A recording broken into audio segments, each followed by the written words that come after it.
Lahat ng negosyo, pinaplano. Pero nakarinig na ba kayo ng negosyong wala sa plano o hindi pinagplanuhan?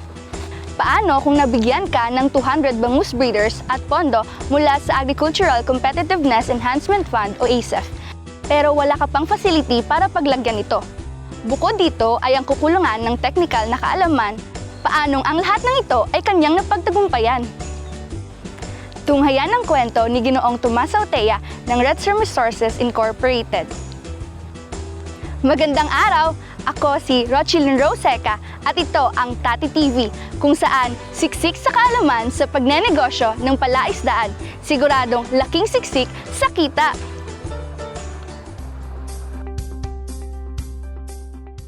Anything that you do is success, in quotation marks, as long as you do something good while you're alive, while you're making a living, and wala ka nang gagawin masama sa ibang tao. That's the important thing. Ang isang success pag nasimulaan mo ang trabaho, tatapusin mo. Do not quit easily. Nag-aaral ako sa Mapua, tapos parati ko sinusulatan sila na uuwi ako.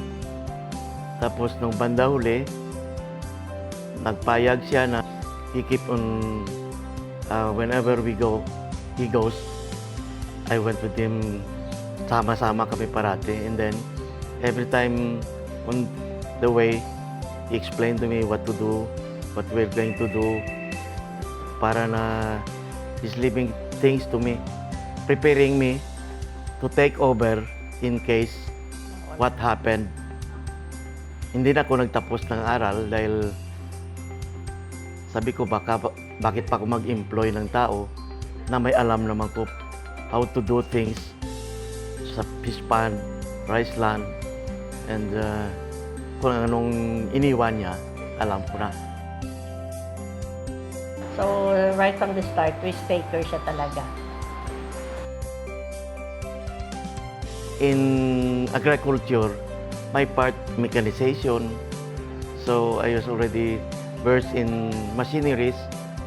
So, whenever I have job, let's say conversion of fish pond, rice land to fish pond, so equipment is being used. And then partly, whenever wala ng pera, pinapalabas ko na yung equipment, pinapaupahan. Tapos, pag makaipon-ipon naman, that's the time I get again the equipment, put it in our farm to develop the area. Since I was small, when I heard that my father will be going to the farm and he doesn't want me to go, so I stayed in a stairway. I sleep in a stairway so that whenever he goes, I'll be awake. But it doesn't happen because he left me behind. Because in his, he said that he will teach me on farming. I'll study engineering since I was small. So, yan ang leaning ko sa farming. Ang start yagit I was informed by our friend from Chief Deck that there will be a adapt asabalo. So, hearing adapt asabalo, no cash involved, I ventured on that. The Bureau of Fisheries Regional Director called me that if I'm willing, they're not going to get a cash.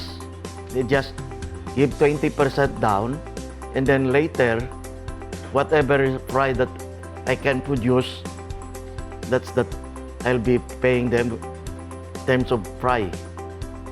At tapos, yung nangyari, ang ginawa ko naman, nung nakuha ko na yung broodstock, Assistant Regional Director asked me what time will be arriving from the source of the sabalo.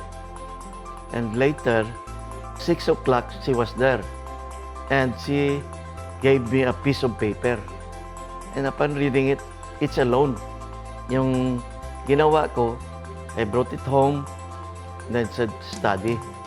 And while reading, it is an ACEF loan, 5 years to pay, no interest. So ako, basta loan without interest, kuha kagad.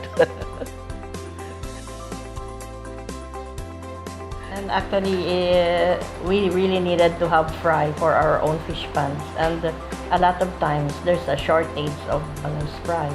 So we were thinking if we had a hatchery, at least we could ensure that we would have fry all the time. So that's what really triggered the hatchery business. Any business has them. So anyway, we would take it a day at a time and solve the problems as they come along.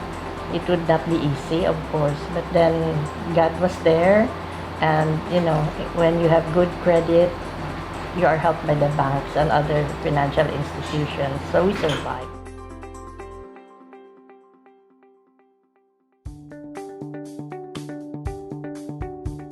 You know your awards. Nandiyan, kita ko naman ang award. Gawad Saka. Mm. Actually, I'm not also very, I don't know, but there are a lot of them. He has some trophies there. He was also, I think, elected in the business, no? Mm. 10 top businessmen for that year. And he has several awards already. We have built a very good partnership with Tate. Through the years, we have been using several feeds. We have tried them all. And I would say that Tate is one of the best. And we are still using it up to now. And we were able to experience that Tati is recommendable to use. For one thing, the accessibility. They have a bodega here. So anytime we order, it's very easy. They can supply right away. Whereas the rest of our suppliers, they come from Cebu or Manila. And it takes quite a while for the stocks to arrive. So, kumbaga, nandyan siya talaga palagi. They are very, very competitive. Our fish grow very well with Tate. Well, first of all, they should know what they're getting into. You should never go into a business you don't know anything about. We always hear about people saying, we'll have a fish pond, right? And then they say, we don't know anything. Can you just get me somebody to watch my fish pond? That won't work. You have to be hands-on in agriculture. So if you know things about the fish pond, go into the fish pond business. If you know sugar land, go into the sugar business, etc. Never go into anything you don't know anything about. And just, you just put everything you need to put into it. You have to have the capital at least to make things work. And of course, hard work and perseverance. And a lot of prayers.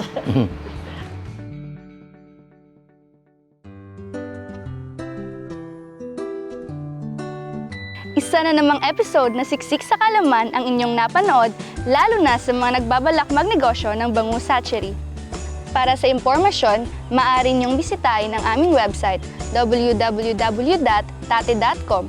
I-text kami sa 0917-817-3474 at sundan kami sa facebook.com/tateaquafeeds at youtube.com/TatehTV. Muli, ako si Rochilyn Rose Heca at ito ang TatehTV, kung saan siksik sa kalaman sa pagnenegosyo ng palaisdaan, siguradong laking siksik sa kita.